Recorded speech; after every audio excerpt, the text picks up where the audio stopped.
Assalamualaikum warahmatullahi wabarakatuh. Saya punya tips untuk yaitu bagaimana caranya kita berpindah ya dari seorang pegawai menjadi pengusaha. Sebagian dari teman-teman sudah bertahun-tahun terbiasa di lingkungan pekerjaan. Tiba-tiba punya ide mau usaha. Tentunya kan ini tidak mudah ya, tetapi saya berikan pada Anda kunci-kunci pentingnya ya, yang sudah saya simpulkan. Mudah-mudahan 7 ini bisa menambah wawasan dan inspirasi Anda. Oke, saya mulai aja nih. 7 tips untuk Anda yang mau berpindah dari pegawai menjadi seorang pengusaha. Tips yang pertama adalah mari kita bersahabat dengan ketidakpastian. Karena kita terbiasa dengan sesuatu cenderung lebih pasti ya, lebih ditentukan.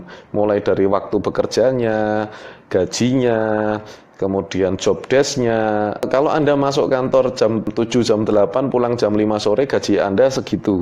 Tetapi kalau jadi pengusaha itu belum tentu. Bekerja dari pagi sampai sore, 1 bulan terimanya segitu. Selalu ketidakpastian gitu. Besok bagaimana itu tidak bisa ditentukan. Anda mulai masuk di dunia usaha terus Anda berpikir pasti. Tentunya Anda belum menjiwai ya menjadi seorang pengusaha.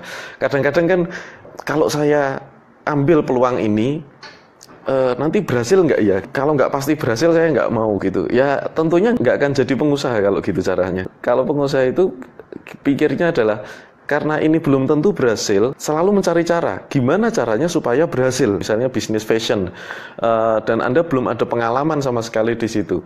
Gimana caranya supaya saya bisa memasarkan? Saya harus belajar sama siapa? Kemudian alat apa yang saya pakai ya? Itu harus dipersiapkan dahulu supaya Anda nggak kaget, bisa menyikapi ketidakpastian itu dengan baik ya. Karena bersahabat dengan ketidakpastian, maka spirit ini harus tepat. Saya akan bekerja dengan maksimal, saya akan menjual dengan maksimal, saya akan mempromosikan dengan maksimal, tetapi tidak akan berharap memastikan hasilnya. Pasrah aja hasilnya. Kalau hasilnya nanti bagus, ya itu sudah takdir dari Allah. Kalau misalnya hasilnya kurang bagus, ya mungkin kita ikhtiarnya belum besar ya gitu ya. Harus diperbesar lagi ikhtiarnya. Coba mindset yang pasti-pasti itu coba dihilangkan. Kalau Anda mencari kepastian di dalam dunia usaha, tidak akan ketemu. Yang kedua, give value. Ya, apa itu give value? Memberikan nilai ya, atau menambahkan nilai. Apapun itu. Jadi setiap pekerjaan Anda, setiap produk Anda, setiap aktivitas Anda itu harus ada nilainya. Kita menjual itu nilai sebetulnya, menjual value, nilai tambah ya. Apa namanya, melayani peserta dengan sangat maksimal, tanya jawab dilayani segala macam. Terlepas orangnya nanti membeli atau tidak. Saya datang ke sebuah bengkel Mercy misalnya ya.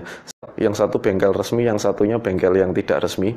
Dan saya sering main ke bengkel yang tidak resmi. Kenapa begitu? Bukan karena murahnya, tapi kalau dihitung-hitung ya hampir sama sih ya. Tapi value-nya adalah ketika saya hadir, orangnya itu ramah.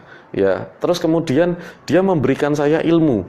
Saya selalu dijelaskan cara kerjanya. Kalau ininya rusak, nanti ngerembetnya ke sini, terus cara pakainya seperti ini, dan saya boleh tanya apapun ya yang saya tidak tahu tentang mobil Eropa, dan itu menurut saya bikin saya nyaman. Ada apa-apa saya langsung call, saya langsung telepon. Anda tahu bengkel ini penuh terus setiap hari. Jadi kenapa kok bisa penuh terus? Karena dia selalu memberikan value ya, harus ada nilai tambahnya. Oke, kemudian yang ketiga adalah ini penting nih. Yang ketiga ini orang sering keliru. Berpikir luas pada saat merencanakan, tetapi berpikir fokus pada saat melaksanakan. Saya ulang, ini penting banget yang ketiga ini. Berpikir luas pada saat merencanakan, berpikir fokus pada saat melaksanakan. Kalau kita bekerja, mungkin tugas kita cuma satu. Ya, tidak mungkin kita bekerja di 2 bagian. Maksudnya, Anda sebagai perencana atau pelaksana gitu. Orang-orang yang duduk di atas biasanya mereka perencana semua.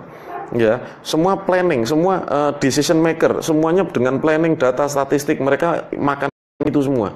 Terus kemudian mereka menentukan, mengambil keputusan. Yang melaksanakan bukan dia, tetapi orang di bawahnya. Nah, bedanya dengan pengusaha, di awal merintis, Anda akan merencanakan dan melaksanakan. Yang sering gagalnya tuh di sini. Orang seringkali fokus pada saat merencanakan, tetapi berpikir luas pada saat melaksanakan. Kebalik, aku bisnis apa ya? Itu langsung fokus ke satu bisnis. Maksudnya gini, bisnisnya belum dibuka, tapi dia sudah terpaku di satu bisnis dan menganggapnya itu bisnis yang bagus. Misalnya, aku pengen bisnis buka warung bakso. Wes pokoknya itu nggak bisa diganti, ya. Terus kemudian pada saat melaksanakan pikirannya gerambiang, meluas ke sana-sana, ya kemana-mana, ya. Nah ini keliru.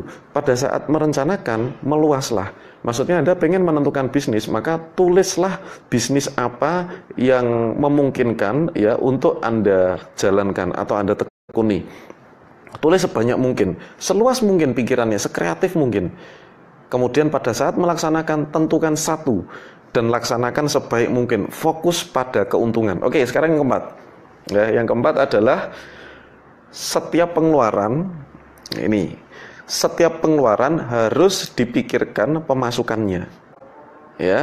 Kalau pemasukan jangan selalu dipikirkan pengeluarannya, tetapi kalau pengeluaran harus selalu dipikirkan pemasukannya. Kenapa saya ulang-ulang? Karena banyak orang merencanakan itu isinya pengeluaran semua. Ya, tetapi tidak pernah merencanakan pemasukan. Misalnya gini, orang mau buka usaha, sibuknya apa? Legalitas, sewa tempat, apalagi stok produk, rekrut karyawan. Ini mana yang bukan, yang pemasukan yang mana itu? Legalitas, stok produk, karyawan, sewa tempat, ngisi alat-alat, ya kan, beli mesin. Ingat, mulai usaha itu bukan memikirkan pengeluaran seperti itu, tapi harus imbang.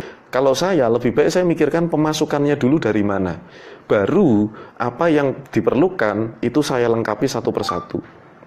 Ya, dahulu kan memikirkan pemasukan daripada pengeluaran, dan setiap mikir pengeluaran harus ada pemasukannya, solusinya dari mana. Ya, ini penting. Jadi pengusaha mikir pengeluaran toh, saya jamin utangnya tambah banyak. Nggak pernah mikir pemasukannya bagaimana. Pas giliran nggak ada uang masuk terus bingung, terus utang duit. Poin yang kelima, ya, jangan memprediksi bisnis ini bagus, bisnis ini nggak bagus sebelum Anda tes. Ya, kalau sudah dites orang transfer berarti bagus. Kalau sudah dites orang nggak transfer berarti nggak bagus. Ya, jadi kalau Anda tanya sama saya nggak bisa jawab. Mas Arli, bisnis apa yang bagus di tahun 2018? Bisnis yang bagus di tahun 2018 untuk seorang Arli adalah bisnis yang Arli jalankan dan kemudian orang transfer ke rekeningnya Arli. Itu yang bagus untuk saya. Karena tidak ada bisnis yang bagus untuk semua orang. Ya, jangan salah loh ini. Kalau bisnis kuliner booming tahun 2018 misalnya, terus kemudian Anda ikut-ikutan bisnis kuliner, belum tentu Anda akan berhasil. Nah ini, banyak orang tanyanya sama saya, Mas Arli, kalau bisnis baju bagus nggak ya? Gitu. Mas Arli, saya ini cocoknya bisnis apa? Mas Arli, tahun 2018 ini yang bakal booming bisnis apa? Saudara, itu semua adalah pertanyaan-pertanyaan yang tidak mungkin bisa dijawab oleh pengusaha manapun. Yang satu-satunya orang yang bisa menjawab adalah dukun. Oke? Jadi jangan pernah menanyakan itu sama saya, karena saya pun tidak pernah tahu. Kemudian Mark Zuckerberg yang punya Facebook aja juga nggak tahu dia. Dan bisanya bagus atau tidak bagus dari actionnya ini. Diusahakan semaksimal mungkin supaya jadi, supaya bagus. Tidak ada cara lain selain tes dulu dalam skala kecil. Tes dulu, Anda punya uang berapa, usaha seperti apa, ya bekerja dengan cara seperti apa, orang respon nggak, dibeli orang nggak. Nah, kalau saya, itu selalu saya tes dulu, saya bikin dulu kemasan sampelnya, saya iklankan dulu, ada ndak yang mau. Saya sering nyoba bisnis terus kemudian saya tutup, saya sering banget. Jadi untuk jadi pengusaha itu jangan takut, buka tutup usaha itu jangan takut. Yang penting Anda tidak mengeluarkan semua uang Anda di awal. Riset produknya biar tahu laku apa enggak, berapa lama. Kalau saya harian ngitungnya, iklan online itu kan harian ya, jadi saya posting hari ini, saya iklankan hari ini, paling 2 atau 3 hari saya sudah bisa lihat responnya. Zaman sekarang tuh zaman serba mudah kok ya.